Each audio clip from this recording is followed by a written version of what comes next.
Senator John Kennedy is our headliner today. Sir, how you doing? And good morning to you. Good morning, Senator. Steeped in law as you are. Good morning to both of you. Happy Thanksgiving. And to you as well, sir. To you and your family, have a blessed one. What do you think of the request for Don McGahn to appear? Will he, and what will we get from it? Well, I think what we'll do and should do is follow the law, and the law is what the federal judges tell us it is. I understand a federal district court judge has ruled, but I feel pretty certain it's going to be appealed. My feeling about it is that executive privilege has to be protected, but I'm all for having more witnesses. I happen to think that the Speaker and the Chairman Schiff and Speaker Pelosi have let the American people down by basically rigging what's going on in the House. I mean, they won't let the President call witnesses. They won't let the Republicans call witnesses. They won't let them offer rebuttal testimony. They won't let them. Well, rigging is a strong word, considering this inquiry was voted upon, and the guidelines and rules were agreed upon, and that's what we've got now. We spoke to Debbie Lesko. She sits on Judiciary, Senator, and we asked her what to expect once Adam Schiff hands over that report to the Judiciary Committee in the House, and then obviously on to the Senate, and see what happens there if that happens. And here's what she had to say this morning. Debbie, let's go. Okay, maybe we'll wait a second for that. Anyway, she is making the case that there is going to be a vote December 20th. Senator, when we have that sound, we'll play that for you. But can you just give us an idea of the timeline that you are expecting, considering we're days away from a holiday, Thanksgiving, and we're pushing up against Christmas, and then, of course, 2020? I think we'll get the articles of impeachment sometime in December. The Senate will probably start the trial in January. I think some Democrats are getting nervous about voting for impeachment in the House, because the American people, not the well-intentioned crankwings, but the ordinary Americans, see that this thing is rigged.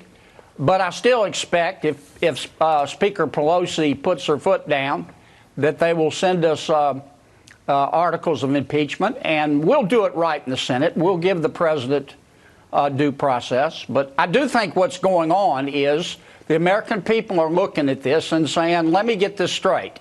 Speaker Pelosi, Chairman Schiff, the same people who told us that they had rock solid, take it home to mama proof that the president colluded with Russia, are now rigging the proceedings and saying that he somehow did something wrong with respect to Ukraine, and I think a lot of Americans see what's going on. I want to play that sound from Debbie Lesko from House Judiciary real quick while we've got it.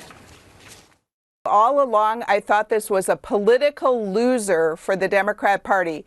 First of all, there's no evidence of impeachment. I haven't seen anything that they could impeach him on. But then politically, it's not very smart, because if they go ahead with this, then it goes over to the Senate, and the Senate can have all kinds of hearings that may hurt the Democrats. So I didn't understand the end game all along. So let's see whether or not that support softens on the Democratic side or not. Senator, I want to play a clip from you on Sunday with Chris Wallace. You know, the origins of the Russia investigation. Was it Moscow? Was it Kiev? What was it? Here's the exchange with Wallace, and we'll get to that after this. Senator Kennedy, who do you believe was responsible for hacking the DNC and Clinton campaign computers, their emails? Was it Russia or Ukraine?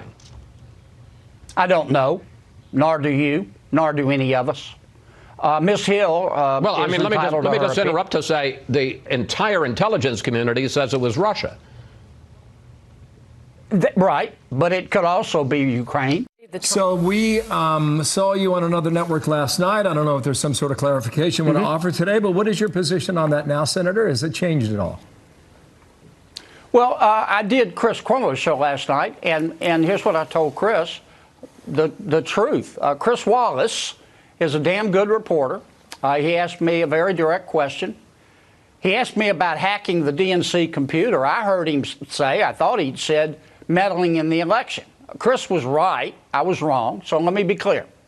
Russia hacked the DNC computer. I have no evidence whatsoever that Ukraine did it.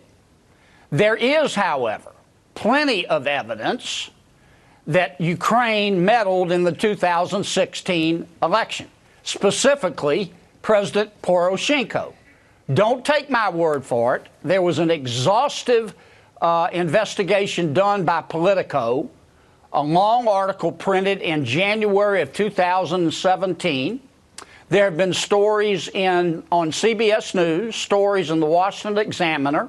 Last month, The Economist did an exhaustive study, very balanced, on what went on in Ukraine. And there is beaucoup, as we say in Louisiana, evidence that Ukraine tried to meddle in the 2016 election. Why is this important?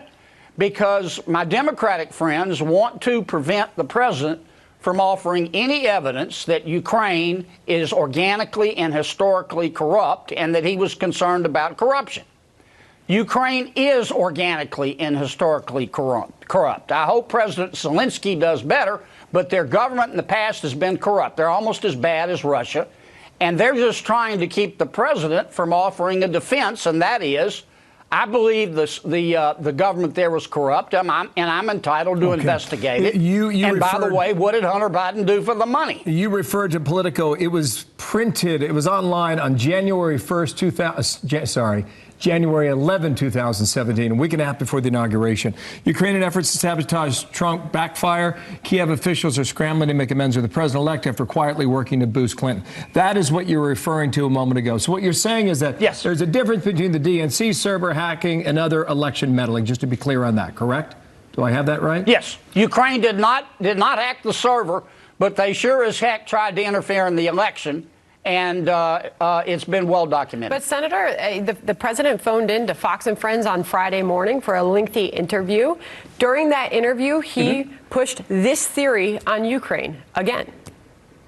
A lot of it had to do, they say, with Ukraine. But, Mr. President, it's very interesting. It's very interesting. They have the server, right, from the DNC, Democratic National Committee. Who has the server? Now, the FBI went in and they told him, get out of here. You're not kidding. We're not giving it to you. They gave the server to CrowdStrike, or whatever it's called, which is a company owned by a very wealthy Ukrainian. And I still want to see that server. You know, the FBI has never gotten that server. That's a big part of this whole thing. Why did they give it to a Ukrainian company? So why then does the president continue to push that widely debunked Ukraine theory? I don't know. I don't know who has the server. I do know, based on the classified and unclassified evidence that I've seen, there's no indication that Ukraine hacked the DNC server. Now, what happened to the server, I don't know. But there is plenty of evidence that President Poroshenko, working with Democratic National Committee operatives, read the articles I just cited, tried to meddle in the election. Now, I know Dr. Hill believes otherwise. Is it Dr. Hill? Whatever, the National Security Council person who testified before Adam Schiff. But she's entitled to her opinion, but she needs to go read these articles. All right. Okay. Sir, thank you for your time. Senator Kennedy, a lot to cover there, sir. Thanks, and have a good Thanksgiving. Thank you, Senator. Happy Thanksgiving, guys. And to you. To you thank too, you. sir. Let's